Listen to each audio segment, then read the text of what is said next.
چل گیا. بسم اللہ. تو بعض نے کہا بھائی یہ جو قدر مشترک ہے نا یہ زیادہ بہتر ہے. آپ سمجھے وہ کیسے؟ وہ یوں کہ الحمدللہ جو ہے نا اس میں کئی لحاظ سے عمومات پائے جا رہے ہیں. الحمدللہ استغراقی یعنی کلو حمد.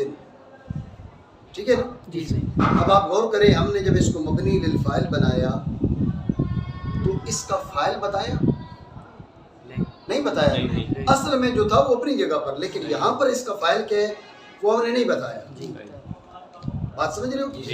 یہ بات ذہن میں رکھنا، جو فاعل کا ترک ہے، فاعل کا جو ترک ہے، آپ علم معنی میں یہ بات پڑھیں گے، جو فاعل کا ترک ہے اس میں کئی مقاصد ہوتے ہیں، کئی فوائد ہوتے ہیں اس کے. ان میں سے ایک فائدہ یہ بھی ہوتا ہے کہ فاعل کا ذکر ہو نا تو پھر یہ مطلب ہوگا بھائی اسی کا فعل. ٹھیک ہے؟ فاعل کو حذف کر دو تو مطلب یہ کسی کا بھی ہو سکتا ہے. جیسے مفعول کا ترک ہے، رسول اللہ صلی اللہ علیہ وسلم نے فرمایا سل ربیہ، ربیہ مانگ. یہ نہیں فرمایا سل شیئن فلانیہ، فلاں چیز مانگ، یہ نہیں فرمایا. سل مانگ، مفعول چھوڑ دیا. تو یہاں پر شارحین حدیث نے کہا بھائی یہ جو مفعول چھوڑا ہے، یہ جو مفعول چھوڑا ہے اس بات پہ تنبیہ کرنے کے لیے تو کچھ بھی مانگے اللہ رب العالمین نے ہر چیز ہمارے قبضہ و اختیار میں دی ہے، تو مانگ ہم تمہیں دیں گے. تو مفعول کو جو چھوڑنا ہے وہ اس بات کے لیے کہ یہاں عموم ہے، کچھ بھی مانگ سکتے. سمجھ رہے بات کو؟ تو کبھی فاعل کو بھی یہ معنی وغیرہ میں آپ پڑھیں گے انشاءاللہ. تو ال جو ہے دال بر ہے استغراق، ال ہے دال بر استغراق. کلو حمد، ہم نے حمد کا فاعل ذکر نہیں کیا، مطلب کیا ہو گیا پھر من ای حامد کان. ٹھیک ہے نا؟ کسی بھی حامد سے ہو، کسی کی جانب سے بھی ہو، چاہے رب کریم خود اپنی حمد کرے یا مخلوقات کریں، من ای حمد کان. یہ دوسرا اس میں عموم آ گیا، ایک استغراق والا، دوسرا یہ فاعل کے ترک کی وجہ سے جو عموم آیا وہ جو ہے. ایک اور بھی ہے، وہ کیا؟ وہ جو بھی آپ کو بتایا بھائی جملہ فعلیہ سے جملہ اسمیہ بنا لیا ہم نے. بھائی آپ نے اسمیہ کیوں بنایا؟ دوام و ثبات پر دلالت کرنے کے لیے. ماضیہ کی دلالت ہوتی ہے انقطاع، حدوث مال انقطاع. جو مضارع ہے اس کی دلالت ہوتی ہے تجدد حدوث. ٹھیک ہے نا؟ تجدد پر دلالت ہوتی ہے. جو اسمیہ ہے ذہن میں رکھنا، ہر اسمیہ بھی نہیں، یہ بات بھی ذہن میں رکھنا، ہر اسمیہ نہیں بلکہ وہ اسمیہ جو معدولہ عن الفعلیہ ہو، وہ اسمیہ جو معدولہ عن الفعلیہ ہو، وہ جو جملہ ہے وہ دوام و ثبات پر دلالت کرتا ہے. سمجھے؟ تو الحمدللہ کیا ہم نے کہا نا حمد اللہ حمدن تھا، یہ معدولہ عن الفعلیہ ہے تو یہ دوام و ثبات پر دلالت کر رہا ہے. یعنی اوقات کے لحاظ سے، زمانے کے لحاظ سے اس میں دوام ہے، عموم ہے.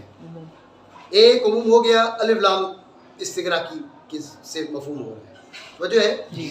دوسرا فاعل کے ترک کی وجہ سے میں نہیں یہ حامد کہا، دوسرا عموم. تیسرا عموم فعلیہ سے ہم نے اس میں بنایا، یہ ازمان کے لحاظ سے، اوقات کے لحاظ سے عموم ہو گیا. آپ کہہ سکتے ہیں نظر الابد.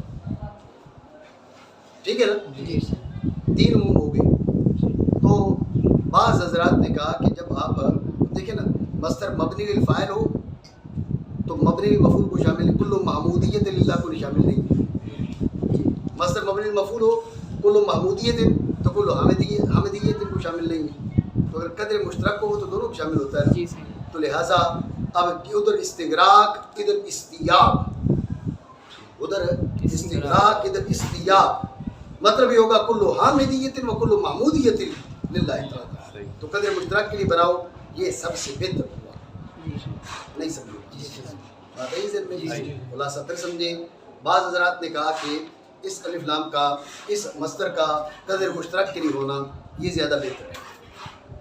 اس کی وجہ یہ ہے کہ اس کے اندر کئی عمومات ہیں۔ الف لام برائے استغراق ایک عموم یہ ہے۔ پھر ترک فاعل سے جو مفہوم عموم مستفاد ہے، من ای حامد کان، سمجھ رہے بات کو؟ یہ دوسرا عموم۔ تیسرا عموم ہے فعلیہ سے اسمیہ بنایا، تو جملہ اسمیہ جو معدولہ للفعلیہ ہو وہ دوام و ثبات کے لیے ہوتا ہے۔ کس کے لیے ہوتا ہے؟ دوام و ثبات کے لیے۔ تو اب الحمدللہ کا مطلب یہ نہیں ہے کہ پہلے حمد تھی اب نہیں ہے، یا اب ہے بعد میں نہیں ہوگی، یا بعد میں ہے پہلے نہیں تھی، نہیں، الحمدللہ ہمیشہ ہمیشہ سے حمد اسی کے لیے ہے اور ہمیشہ ہمیشہ کے لیے اسی کے لیے ہے۔ سمجھے بات کو؟ تو جملہ اسمیہ نے کس پہ دلالت کری؟ دوام پہ دلالت کری، یعنی ایک عموم مستفاد ہے الف استغراق کی سے، ایک عموم مستفاد ہے ترک فاعل سے، ایک عموم مستفاد ہے اسمیت جملہ سے۔ اب آپ اگر بنائیں گے قدر مشترک کے لیے، سمجھ رہے بات کو؟ قدر مشترک کے لیے اگر مبنی الفاعل ہو تو حمدیت کو شامل ہوگا، محمودیت کو شامل نہیں ہوگا۔ مبنی المفعول ہو تو محمودیت کو شامل ہوگا، حمدیت کو شامل نہیں ہوگا۔ یہ باقی عمومات چاہ رہے ہیں کہ اس میں بھی استیاب والا عموم ہو، ہے تو استیاب ہم اس کو عموم سے تعبیر کر رہے ہیں۔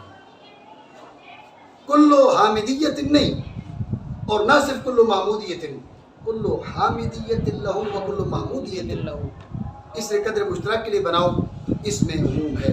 ادھر جو الف لام استغراقی والا، ترک فاعل والا، اس میں جملہ والا اور قدر مشترک کے ذریعے، یعنی جو عموم ممکن ہے ساری حمدیں من ای حامد کانا، حامدیت ہر اس کے لیے، محمودیت ہر اس کے لیے، ہر دور میں ہر زمانے میں ساری کی ساری اس کے لیے، یہ تعریف میں مبالغہ ہو۔ بات سمجھے نہیں سمجھے؟ ٹھیک ہو گیا؟ تو بعض نے کہا کہ یہ بات زیادہ مناسب ہے، بعض نے کہا کہ بھئی یہاں پر اس کو کیا بناؤ، اس کو بناؤ حاصل بالمصدر۔ تو حاصل بالمصدر کیوں کہتے ہیں؟ تو ذہن میں رکھیں میر سید شریف جرجانی رحمۃ اللہ تعالیٰ علیہ کی کلام سے مستفاد ہے کہ جو بعد میں مصدر مفعول مطلق ہوتا ہے نا، یہ حاصل بالمصدر ہوتا ہے۔ حمد اللہ حمدن، میر صاحب علیہ رحمہ کی کلام سے مستفاد ہے کہ یہ حاصل بالمصدر ہوتا ہے۔ مفعول مطلق جو ہوتا ہے یہ حاصل بالمصدر ہوتا ہے، ٹھیک ہے نا؟ بعض کلمات سے مستفاد ہے۔ بات پہ توجہ دینا۔ پھر حمد اللہ حمدن، یہ حمدن اصل میں تھا یہ حاصل بالمصدر، سمجھ رہے ہو نا؟ تو جب اس کو توڑ کے مروڑ کے ہم نے کیا بنا دیا؟ الحمدللہ بنا دیا، اصل میں حاصل بالمصدر تھا نا، تو اس لیے بعض حضرات نے کہا حاصل بالمصدر ہونا بہتر ہے، اس کی وجہ میں نے آپ کو بتایا۔ بات سمجھے نہیں سمجھے؟ ٹھیک ہو گیا؟ تو بات ایسی جو سمجھ نہ آئی ہو تکرار کر لینا، دہرا لینا، سمجھ نہ آیا پوچھ لینا، ٹھیک ہے؟